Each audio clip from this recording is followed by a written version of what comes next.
Okay, luto ulit tayo ng pansit. Ngayon naman pansit canton. Kung yung mga nakarang video natin, lahat pansit bihon. Ngayon naman subukan natin tong pansit canton. Yan yung mga ingredients natin. Kakunti lang. Sakto lang yan sa amin dalawa. Since dalawa lang naman kami dito sa bahay. Yan, wala natin gagawin. Simulan natin sa pagigisa. Okay, gisa muna natin ang bawang. Ngayon, pag nag-aroma na yan, okay na yan. Sunod na natin agad yung sibuyas. Yan, lagay na natin ang sibuyas. Mekos-mekos lang natin yan. Mekos-mekos lang natin. Baka yung mekos-mekos kayo ng iba. Antay lang natin magaluto yung sibuyas natin. Saka natin ilalagay yung mga gulay. Yan, so okay na. Unahin pala natin ang atay.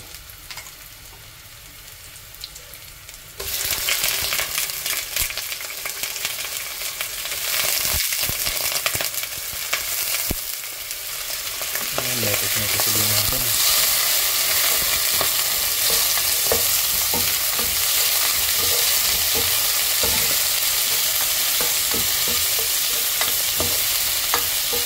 Medyo i-half cook lang natin siya. Saka na natin hahalo yung mga gulay natin ang paminta. Mas maraming paminta, mas masarap. Okay na. Ayan, since okay na yung ating atay, ilagay na natin yung ating beans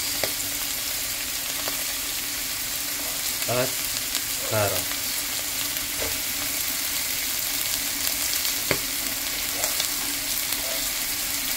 Tapos mekos ulit natin ng tuloy-tuloy hanggang sa kumapit na yung hanggang mag-isa yung ating mga gulay at atay.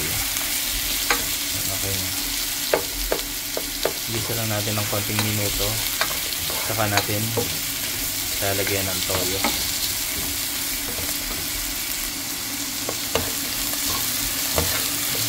Mekos lang. Ayan, nalagyan na natin toyo. Nalagyan natin. Pakuloan na natin ng konti. Saka natin lalagyan ng sabaw.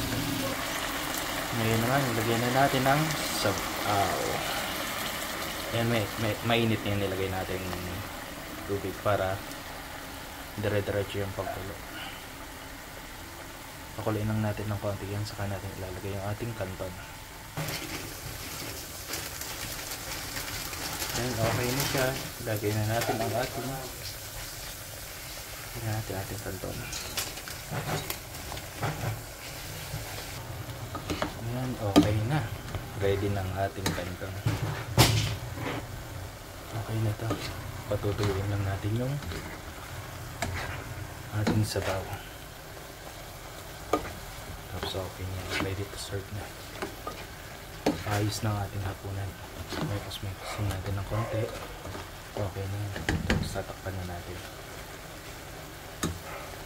Salamat sa panonood. Hanggang sa muli. Like and share na lang po tayo. Support na lang tayo mga ka-FB Wheels.